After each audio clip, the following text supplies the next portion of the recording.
Kita lanjut bahas PTT Akasarapi episode 789. Oke, langsung sebanyak Mang Ming. Kita langsung masuk aja ke pembahasan.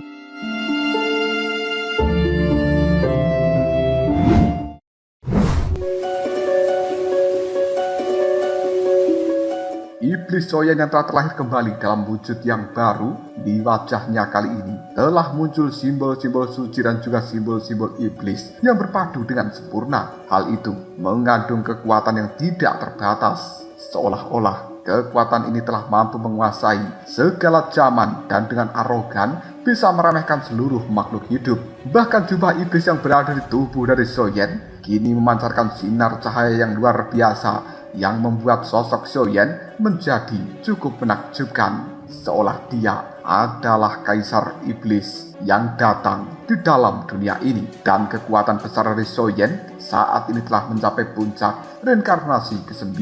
Soyen yang sekarang adalah kaisar iblis dengan darah yang paling murni, memiliki kekuatan untuk bisa bersaing dengan malaikat Ares dan juga yang lainnya. Iblis Soyen telah melangkah di atas gunung jiwa dan kemudian dia merentangkan tangannya, merasakan gelombang kekuatan yang mendominasi. Kemudian sambil tersenyum dia mengatakan, kelahiran kembali dari kehancuran. Kehancuran dalam kelahiran kembali. Ini adalah kekuatan yang menakjubkan. Sementara malaikat Ares berusaha sekuat tenaga untuk mempertahankan sikap elegannya. Meskipun dia tahu bahwa situasi saat ini sangat berbahaya, dia kemudian berbicara, apakah ini satu-satunya iblis di dalam dunia? Detik berikutnya, tubuh iblis Soyen menghilang dan kemudian dalam sekejap muncul di samping malaikat Ares. Lalu Soyen berbisik yang membuat Ares tidak kuasa untuk menahan diri. Kekuatan malaikat yang berada di dalam tubuhnya bahkan tidak mampu menimbulkan perlawanan dari aura yang dipancarkan di dalam tubuh Soyen, hingga akhirnya tubuh dari malaikat Ares secara spontan terpental. Bahkan Soyen tidak memberikan serangan apapun, tapi kekuatan malaikat dan juga kekuatan iblis adalah musuh bebuyutan. Ketika keduanya saling berdekatan, maka energi tolak-menolak akan muncul dan siapa yang kalah akan terlempar. Itulah yang terjadi pada malaikat Ares saat ini. Tanpa memiliki sayap malaikat, kekuatan dari malaikat Ares telah merosot dan dia sangat rentan terhadap kekuatan iblis milik Soyen. Tidak lama kemudian, Soyen pun kembali muncul di depan dari seorang Ares. Dia mencentikkan jarinya yang kemudian membuat Ares kembali terlempar. Kali ini, dia bahkan tidak mampu memberikan perlawanan sedikit pun terhadap Soyen. Bahkan Ares di masa jayanya, dia masih tidak memiliki kepercayaan diri untuk bisa bersaing dengan iblis Soyen. Kekuatan iblis yang dimiliki Soyen ini benar-benar aneh. Hal itu telah menekan kekuatan malaikat di dalam dirinya. Selain itu, kekuatan iblis dari Soyen juga telah memiliki fluktuasi dari kekuatan api suci yang bergabung dengan sempurna. Di sisi lain, pandangan mata dari malaikat Beilin terus menatap tajam pada Soyen. Jantungnya berdegup dengan kencang. Selanjutnya, malaikat Ares yang sudah terluka oleh serangan dari Soyen kali ini hanya bisa tertawa. Kekuatan iblis memang luar biasa, tapi apakah kau berani membunuh diriku? Raja ini adalah pemimpin malaikat agung di bawah tahta dari malaikat pembantai. Jika sampai aku mati, mungkin aliansi api abadi milikmu tidak akan bisa menahan amarah dari malaikat pembantai. Hanya dengan kau membiarkan aku terus hidup, maka aliansi api abadi juga akan tetap hidup. Soyen pun tersenyum dan kemudian dia mengatakan, mungkin apa yang kau katakan adalah sebuah kebenaran. Tiba-tiba saja Soyen kembali menghilang dan saat dia muncul, sekarang telah berada di hadapan dari malaikat Ares kembali. Lalu tangan dari Soyen pun membelai wajah Ares yang cantik ini dan secara perlahan kekuatan malaikat yang berada di dalam tubuhnya seolah-olah tertarik untuk keluar. Detik berikutnya Soyen mencubit leher dari Ares. Sepertinya dia sedang menarik sesuatu. Rasa takut telah menyebar dalam benak Ares dan dia merasa bahwa kekuatan malaikat yang tersisa di dalam tubuhnya tidak berdaya sama sekali. Lehernya merasakan nyeri yang sangat menusuk sampai ke dalam jiwa. Dan Ares pada saat ini menyadari bahwa dirinya sudah dekat dengan ajal. Tiba-tiba saja Soyen memutar jari yang telah mencubit leher dari Ares. Lalu, krak! Dalam sekejap saja, tubuh dari Ares berubah menjadi dua bagian. Seluruh kekuatan di dalam tubuhnya memudar dengan cepat dan kemudian jubah iblis yang berada di punggung dari Xiaoyan kali ini langsung membentang. Lalu, dia pun melahap tubuh dari malaikat Ares sepenuhnya. Hanya dalam waktu kurang dari 100 detik, malaikat Ares telah mati tanpa perlawanan. Menyaksikan hal seperti ini membuat Xuanzun abadi hanya bisa menelan ludahnya sendiri sambil mengatakan, mati? Malaikat Ares mati? Orang-orang dari aliansi, kerajaan malaikat dan juga pusat dunia manusia, sekarang pupil mata juga telah dipenuhi ketakutan yang luar biasa ketika menyaksikan adegan Xiaoyan melenyapkan Ares dengan mudah. Bagaimanapun juga kekuatan malaikat Ares berada di tahap menengah dari puncak reinkarnasi ke-9. Namun di hadapan kekuatan iblis Xiaoyan tampaknya bagai seekor semut. Ketika jubah iblis melahap tubuh dari Ares, tiba-tiba saja seekor serangga berwarna putih perlahan muncul di depan dari Xiaoyan, dan kemudian hal itu pun sedikit menggeliat. Ada banyak serpihan-serpihan ingatan yang muncul dari serangga putih ini. Jelas itu adalah jejak ingatan dan juga jejak jiwa Ares.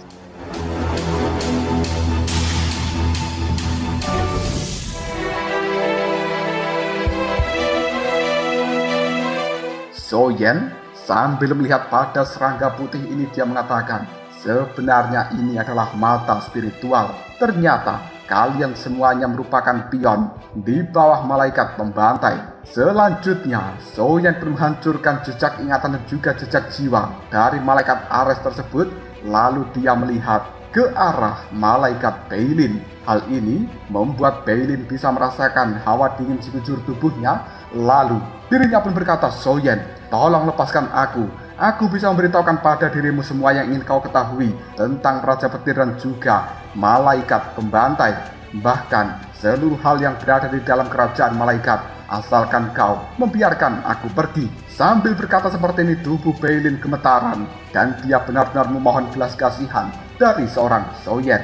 Namun detik berikutnya Xiaoyan mencentikkan jarinya ke arah Beilin yang dalam sekejap saja Beilin pun kini telah langsung meledak dan kemudian tubuhnya juga langsung dimakan oleh jubah iblis milik Xiaoyan. Hanya dalam waktu yang singkat, dua malaikat agung kini telah lenyap.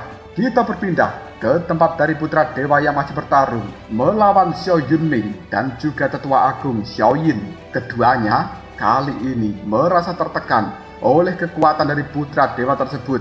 Hal ini membuat tetua agung Xiao Yin tiba-tiba saja mengatakan, sial, jika terus seperti ini maka kita pasti akan kalah. Raja kegelapan Xiao Yunming kemudian mengatakan kepada tetua agung Xiao Yin, jika begitu kau pergi dari dalam tempat ini dan bawa orang-orang dari aliansi api abadi untuk berlindung di dalam kota dunia bawah, sementara aku akan menahan putra dewa sendirian. Tetua agung Xiao Yin kemudian menimpali, tidak, kau tidak akan pernah bisa menahannya. Dan sebagai tetua agung dari klan Xiao, bagaimana mungkin aku membiarkan orang-orang dari klan Xiao milikku berjuang sendirian? Xiao Yunming kemudian menimpali, kau tidak perlu khawatir. Aku juga merupakan salah satu pemimpin dari dunia bawah kegelapan dan aku tidak bisa mati dengan mudah. Setelah berkata seperti ini, aura gelap langsung disebarkan dari dalam tubuh Xiao Yunming. Menyaksikan hal seperti itu, putra dewa hanya tertawa sambil berkata, masih tidak mau menyerah ya?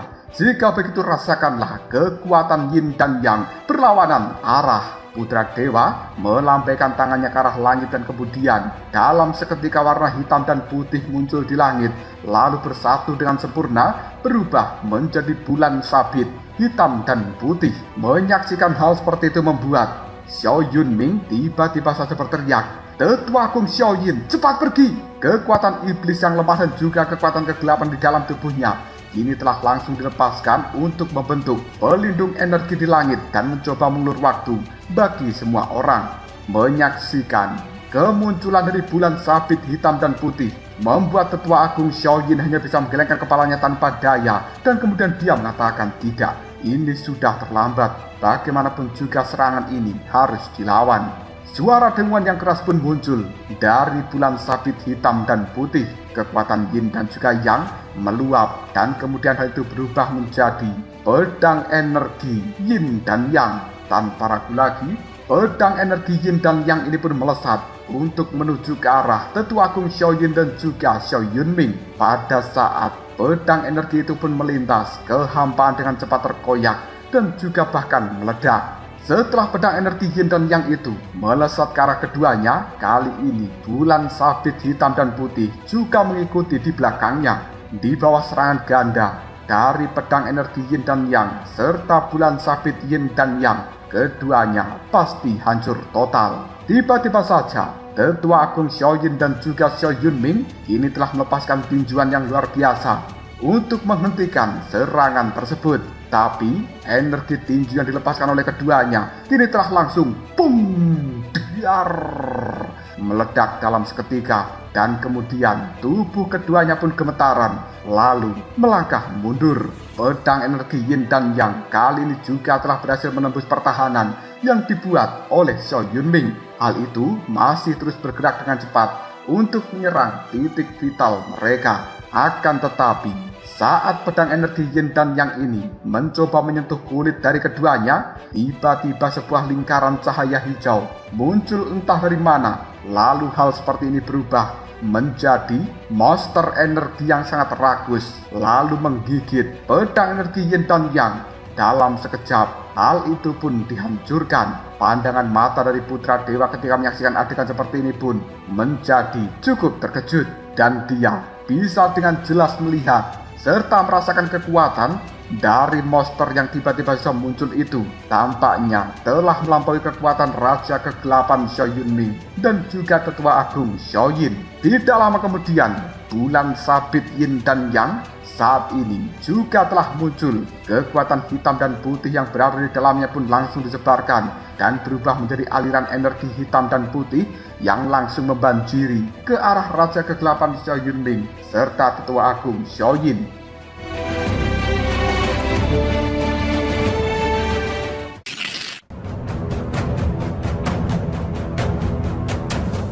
Perpaduan kekuatan Yin dan Yang ini sangatlah luar biasa, dan menghadapi aliran energi seperti itu membuat Xiao Yunming dan juga Tetua Agung Xiao Yin merasakan tubuhnya terguncang hebat. Mereka bahkan tidak bisa menahan kekuatan seperti ini. Namun di saat yang paling kritis, tiba-tiba saja sosok bayangan hitam dan juga energi hijau tua kini telah berkelebat muncul dari dalam jurang iblis, membawa energi yang sangat menyesakkan, lalu memberikan tinjuan yang luar biasa pada aliran energi hitam dan putih yang kemudian meledak dalam sekejap. Gelombang kejut yang dahsyat kini telah beriak dan kemudian memicu kemunculan dari badai energi yang luar biasa. Menyaksikan hal seperti ini, aura dari semua orang menjadi sangat berat. Pandangan mata mereka terfokus pada ledakan yang telah muncul di langit. Tampaknya ada sosok luar biasa yang telah menghancurkan serangan bulan sabit hitam dan putih. Orang-orang ketika menyaksikan hal seperti ini kemudian mengatakan kekuatan seorang dewa memang sungguh luar biasa. Beberapa saat kemudian ledakan itu pun menghilang. Bayangan iblis yang telah diberkati dengan kekuatan 10 warna kini berdiri di langit dengan senyuman gila di wajahnya. Hal itu membuat Senshi sang putra dewa cukup terkejut. Dia tidak menyangka bahwa orang ini sebenarnya adalah Xiao Yan, dan dia berhasil menghancurkan teknik bulan sabit Yin dan Yang miliknya. Sementara Xiao Yunming melihat pada iblis Xiao Yan, dia mengatakan, "Bocah sialan, kau benar-benar tidak mengecewakanku." Tubuh Xiao Yan telah ditutupi oleh garis-garis iblis yang membuat Raja Kegelapan Xiao Yunming merasa cukup lega. Namun iblis Xiao Yan langsung berkata, "Senior, jangan senang dulu. Situasi ini masih belum optimis." Pandangan mata dari Xiao Yan terus memperhatikan dengan cara yang tajam kepada putra dewa. Tidak lama kemudian Xuanzun Abadi muncul di samping dari putra dewa, kemudian dia berkata dengan muram, "Wakil pemimpin, situasinya sedang berbahaya." Namun putra dewa kemudian menimpali, "Lanjutkan pertempuran. Pimpin kekuatan aliansi di bawah sana untuk melawan kekuatan aliansi api abadi." Mendengarkan hal seperti ini membuat Xuanzun Abadi hanya bisa menganggukkan kepalanya, dan kemudian dia kembali memimpin pasukan aliansi dari kerajaan malaikat dan juga pusat dunia manusia. Sementara di sisi lain, aliansi api abadi telah dipimpin oleh Dewi Yoji, Raja Binatang Buas, Cailin, dan juga yang lainnya. Mereka pun kembali melakukan pertempuran melawan pasukan yang dibawa Xuanzun Abadi. Di dalam pertempuran kali ini, kedua belah pihak telah bertarung dengan cara yang cukup sengit, tapi secara samar-samar tampaknya aliansi api abadi yang akan menang, dan itu hanya tinggal menunggu waktu saja. Sementara di langit, 4 orang saat ini telah langsung berhadapan. Energi yang luar biasa dikeluarkan dari dalam tubuh masing-masing, dan kemudian hal itu menjadi pertempuran 1 melawan 3. Bahkan kekosongan yang ada di langit saat ini telah meledak dan juga memiliki banyak retakan lalu terdistorsi. Setelah beberapa saat, Putra Dewa menjaga jarak dari Xiaoyan, Xiaoyin, dan juga Xiao Yunming sambil mengatakan, "Aku tidak menyangka bahwa orang sekarat sepertimu bisa berubah menjadi iblis terkuat dengan kekuatan yang luar biasa seperti saat ini. Gabungan dari 3 orang ini tidak boleh diremehkan. Bagaimanapun juga Xiaoyan yang telah sekarat, namun gara-gara sikap gila Raja Kegelapan Xiao Yunming, hal itu tidak hanya mengembalikan kehidupan dari Xiaoyan, tapi malah memberikan kehidupan yang baru, serta menciptakan kekuatan iblis yang paling menakutkan. Dan sekarang kekuatan Xiaoyan telah meroket ke tahap akhir puncak, reinkarnasi ke-9 dengan kekuatan tempur yang cukup menakutkan. Sementara kekuatan Xiao Yunming meskipun telah berkurang karena dia melepaskan jubah iblisnya, tapi sebagai salah satu dari pemimpin dunia bawah kegelapan, dia masih memiliki banyak teknik yang juga tidak bisa dianggap remeh. Adapun Tetua Agung Xiao Yin, dia di masa lalu telah mengendalikan sebagian besar urusan dari klan Xiao. Dan ketika klan Xiao menduduki peringkat nomor 1 di dalam dunia 1000 besar, Tetua Agung Xiao Yin ini memiliki latar belakang yang luar biasa. Dan di antara ketiganya, mungkin orang ini yang paling mengancam. Xiaoyan kembali mengeluarkan kekuatan iblis yang sangat indah dari dalam tubuhnya sambil berkata, kedua malaikat agung itu telah mati sepenuhnya, dan saat ini kebencian dari klan Xiao kita harus dibalaskan. Senshi segera mengatakan, kau benar-benar sangat percaya diri. Tidak lama kemudian pupil mata dari seorang Senshi telah langsung berubah menjadi warna hitam putih. Xiaoyan kemudian segera berkata, ayo serang. Ketiganya pun kembali melakukan pertempuran melawan Putra Dewa Senshi ini. Detik berikutnya Putra Dewa Senshi tiba-tiba saja berkata, karena kalian masih tidak mau menyerah, terpaksa aku menggunakan kekuatan ini. Gulungan yin dan yang, kekacauan hidup dan mati. Sinar cahaya hitam dan putih keluar dari dalam mata Putra Dewa ini. Kemudian hal itu membentuk sebuah gulungan hitam dan putih mengambang di atas langit. Fluktuasi yang sangat menakutkan dilepaskan dari dalam gulungan hitam dan putih itu, bahkan menyebabkan Xiaoyan, Xiaoyin, dan juga Xiao Yunming berhenti melakukan gerakan. Mereka bisa merasakan adanya kekuatan yang sangat menakutkan dari gulungan hitam dan putih.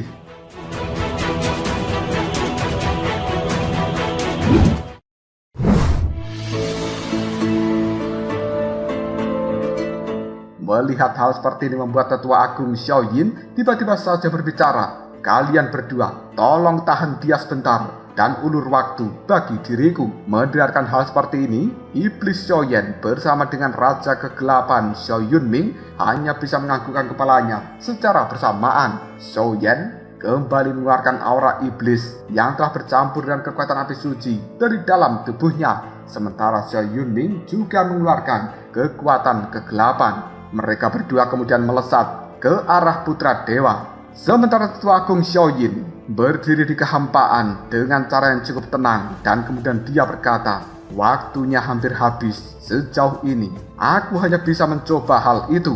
Tanpa ragu lagi Tetua Agung Xiao Yin melambaikan telapak tangan, dan kemudian saat ini gulungan yang berwarna putih perak telah muncul di telapak tangannya itu. Kemunculan dari gulungan putih perak ini langsung menyebabkan seluruh kehampaan terguncang. Bahkan awan-awan hitam yang berada di atas langit segera menyusut, seakan berada di bawah penindasan yang luar biasa. Jelas gulungan yang berwarna putih perak tersebut memiliki kekuatan yang sangat menakutkan. dan bahkan itu melampaui kekuatan dari Putra Dewa. Terjerat pertempuran melawan iblis Xiaoyan dan juga Xiao Yunming, Putra Dewa tidak mampu melewati keduanya, namun bisa merasakan fluktuasi yang terpancar dari gulungan berwarna putih perak dan membuat kekuatan yin dan yang di dalam tubuhnya bergetar. Lalu Putra Dewa pun mengatakan, aura ini sebenarnya adalah. Sementara iblis Xiaoyan tersenyum sambil mengatakan, hahaha, kenapa? Apakah kau mulai ketakutan? Dilawan 10 warna, ini telah muncul di telapak tangan dari iblis Xiaoyan yang kemudian dia pun meluncurkan hal itu untuk memberikan penekanan kepada Putra Dewa ini. Tidak lama kemudian kekuatan hitam dan putih dimunculkan dari dalam tubuh Putra Dewa. Hal ini berputar dengan cepat. Lalu dia berkata, orang yang berpura-pura misterius, aku akan menunjukkan kekuatan yang sebenarnya dari seorang Putra Dewa dan menghancurkan kalian. Tanpa ragu lagi, kekuatan yang dimunculkan oleh Putra Dewa itu langsung dituangkan ke dalam gulungan hitam putih di atas langit. Hal itu kemudian memunculkan sebuah lubang hitam yang sangat besar. Bahkan kekuatan penghancur meluap dari dalam lubang hitam itu, dan ini penuh dengan momentum mengerikan. Ekspresi wajah Xiaoyan dan juga Raja Kegelapan dalam seketika berubah menjadi sangat muram ketika merasakan kekuatan seperti ini. Dan pada saat mereka berdua hendak kembali mengeluarkan kekuatan yang lebih besar, tiba-tiba saja lingkaran cahaya putih perak menyapu dari arah samping dan menutupi tubuh semua orang. Kali ini pasukan koalisi dari aliansi api abadi yang sedang bertempur di bawah juga telah terlindungi, dan serangan dari Xuanzun abadi musnah dalam sekejap ketika bertabrakan dengan cahaya putih perak. Hal ini membuat Xuanzun abadi kemudian mengatakan, bagaimana bisa seperti ini? Pandangan mata dari seorang Putra Dewa telah berubah menajam ketika dia menyaksikan simbol-simbol kuno yang sangat memukau. Bahkan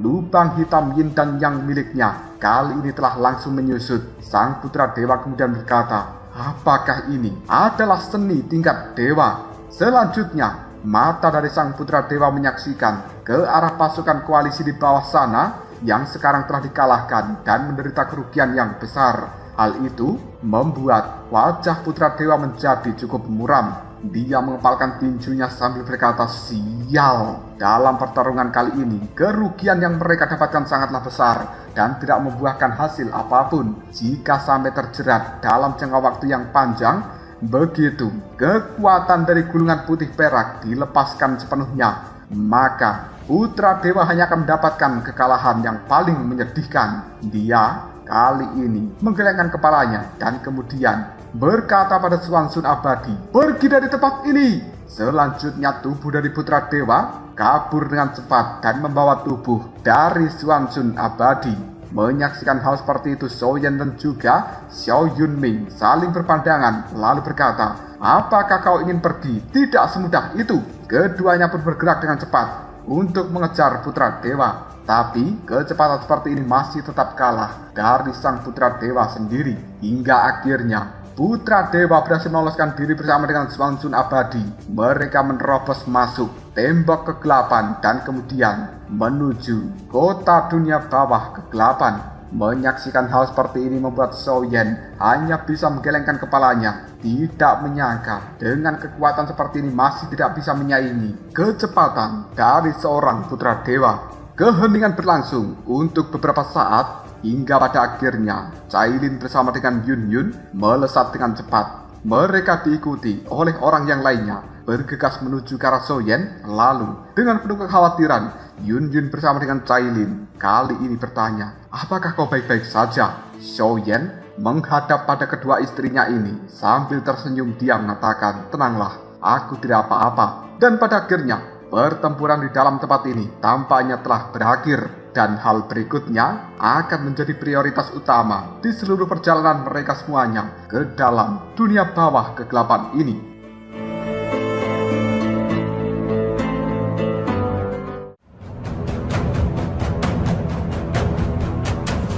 Lalu apakah yang akan terjadi selanjutnya? Seperti apakah hal-hal lain yang akan ditemui oleh kelompok Xiaoyan ketika sudah masuk ke dalam kota dunia bawah kegelapan? Jika kalian penasaran, tunggu aja jawabannya di next video. Ngobrol Sob.